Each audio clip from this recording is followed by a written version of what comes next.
The single biggest revelation from the Mueller report is how badly Barack Obama failed America, at least according to Scott Jennings. Scott is a contributor at CNN and is a former special assistant to President George W. Bush and former campaign advisor to Senator Mitch McConnell. He took Obama to task in a blistering op-ed that should be required reading for all Democrats. The partisan warfare over the Mueller report will rage, but one thing cannot be denied: former President Barack Obama looks just plain bad. On his watch, the Russians meddled in our democracy while his administration did nothing about it, Scott wrote. The Mueller report flatly states that Russia began interfering in American democracy in 2014. Over the next couple of years, the effort blossomed into a robust attempt to interfere in our 2016 presidential election. The Obama administration knew this was going on and yet did nothing. In 2016, Obama's national security advisor Susan Rice told her staff to stand down and knock it off as they drew up plans to strike back against the Russians, according to an account from Michael Isikoff and David Korn in their book Russian Roulette: The Inside Story of Putin's War on America and the Election of Donald Trump. Why did Obama go soft on Russia? My opinion is that it was because he was singularly focused on the nuclear deal with Iran. Obama wanted Putin in the deal, and to stand up to him on election interference would have, in Obama's estimation, upset that negotiation. This turned out to be a disastrous policy decision.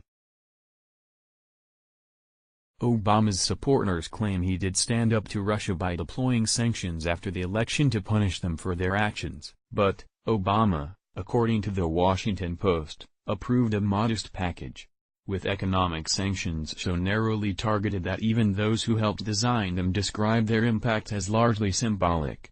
In other words, a toothless response to a serious incursion. But don't just take my word for it that Obama failed. Congressman Adam Schiff, who disgraced himself in this process by claiming collusion when Mueller found that none exists, once said that the Obama administration should have done a lot more. The Washington Post reported that a senior Obama administration official said they sort of choked in failing to stop the Russian government's brazen activities. And Obama's ambassador to Russia, Michael McFaul, said, the punishment did not fit the crime about the weak sanctions rolled out after the 2016 election. A legitimate question Republicans are asking is whether the potential collusion narrative was invented to cover up the Obama administration's failures. 2 years have been spent fomenting the idea that Russia only interfered because it had a willing, colluding partner, Trump. Now that Mueller has popped the balloon, we must ask why this collusion narrative was invented in the first place. Given Obama's record on Russia, one operating theory is that his people needed a smokescreen to obscure just how wrong they were. They've blamed Trump.